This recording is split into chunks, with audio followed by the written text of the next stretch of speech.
JJ and Detective Jackie are sisters. Wait, what? Press's voice was filled with surprise. I had no idea. What's the angle here? I'm not sure. I also know Jackie is planning to throw a wrench in Lola's campaign for mayor. She believes Lola is unfit for the position, but it goes deeper than that. I think she's set on digging up dirt.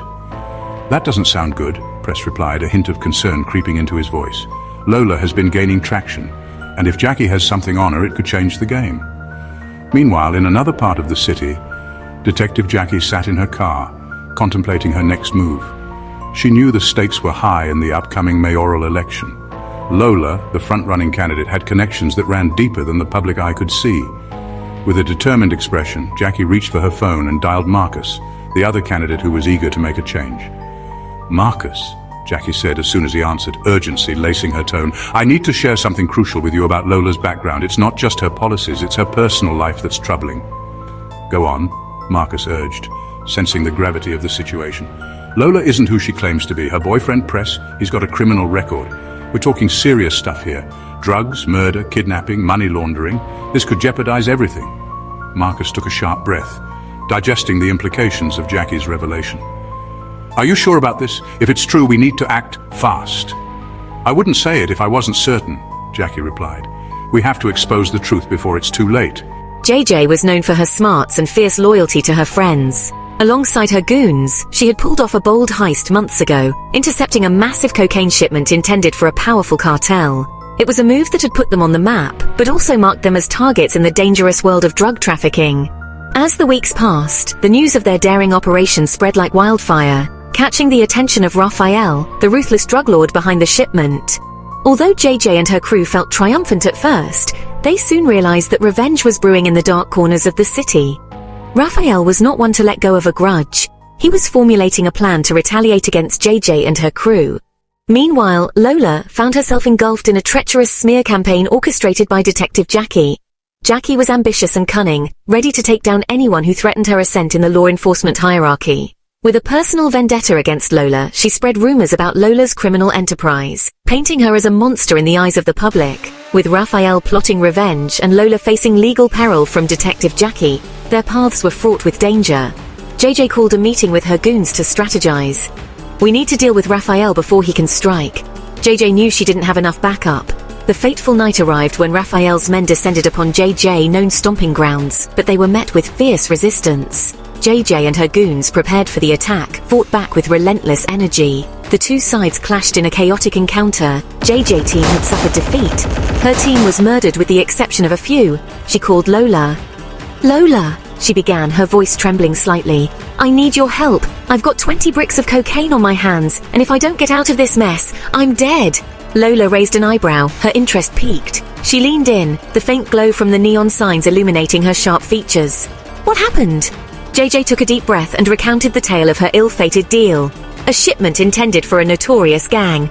They're coming for me, Lola. They just killed my other folks I called family. I need to disappear, but I don't know how. I can't face them alone, she confessed, desperation lacing her words. As she processed his situation, Lola's mind raced with possibilities. She couldn't let her go down alone. Despite her mistakes, she was part of her world. Let me make a call, she said finally. Pulling out her phone and dialing Press, a gravelly voice answered. Lola quickly explained the situation, leaving out no details. After a tense silence, she continued. It's a hit for 20 kilos. Let me see if Slim want it. On the other end, Press considered the offer to Slim. He's in, send me the details. Lola hung up, her expression unreadable. Slim's taking the offer. He's ruthless and doesn't care whose blood is on his hands. With Lola's help, she secured the bricks, stashed on Dock 17.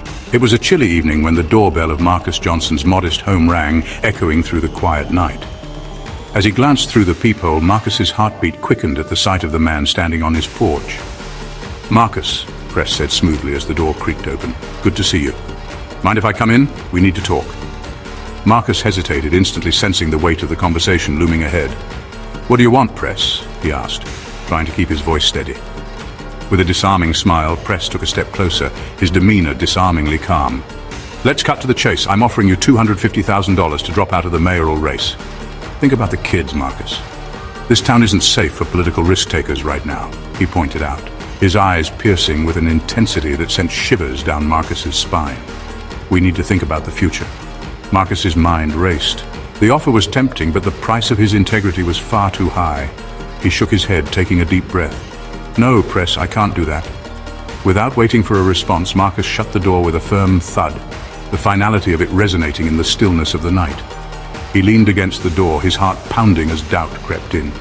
With a flicker of determination, he reached for his phone and dialed Detective Jackie's number. "Jackie," he said when she answered, trying to keep his voice calm. "What have you gotten me into? Do you know Press just came to my house with a $250,000 offer to drop out of the race? He's saying it's for safe reasons." I had to turn him down, but this is getting dangerous. There was a brief pause on the other end before Jackie responded, her voice steady and authoritative. "Marcus, you knew this would get messy. Don't be scared now. We need to stick together. This smear campaign against Lola was necessary. We've got to strategize more carefully now." Marcus felt a knot tighten in his stomach. "I should have seen how damaging someone's reputation wasn't the answer to this. I'm not like them, Jackie. I'm trying to do this differently." "Then we find a way to protect you while you stay in the race," she replied. "We'll figure it out. But you have to stay focused. I'll have my team monitor you closely." As he hung up the phone, Marcus felt a mix of fear and determination. He was standing at a crossroads where the easy path beckoned him, but he knew that taking it could shatter everything he believed in. For the future of the children in his city, he had to be the leader they deserved, not just another pawn in Press's game. As the sun dipped low in the sky, Slim noticed Raphael driving alone down a quiet street. This was his chance. Slim's heart raced with adrenaline as he turned off his camera and radio. He pulled his police cruiser into position behind Raphael's sleek black car. With a deep breath, Slim flipped on his lights and siren, signaling Raphael to pull over. The kingpin, accustomed to being chased but never caught, glanced in the rear-view mirror. For a moment he seemed to consider fleeing, but he quickly resigned to the inevitable and pulled over to the side of the road. As Slim approached the driver's side, he could see the cold confidence etched on Raphael's face. The officer's mind was racing, weighing his options, knowing that this could be the moment that shattered the kingpin's reign of terror. "License and registration," Slim commanded, his voice steady. Raphael smirked, reaching for the glove compartment. Without a moment's hesitation, Slim drew his weapon and fired. The shots rang out like thunder, echoing through the quiet street. Raphael's eyes widened in shock as the reality of the situation dawned on him. Officer Slim had fulfilled his duty.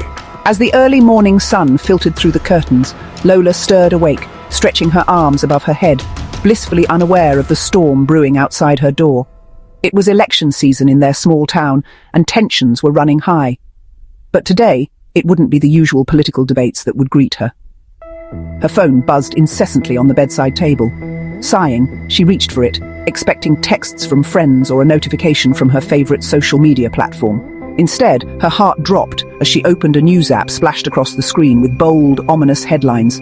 "Mayoral candidate's girlfriend, a dark past in drugs and extortion." The article detailed lurid allegations against her and her boyfriend, Press, suggesting they were involved in a web of crime, including murder, kidnapping, and extortion. The byline read shockingly, "Investigative report by Detective Jackie." Lola felt a whirlwind of emotions, anger, confusion. But Lola wasn't about to let them ruin her life. She called Press into the bedroom.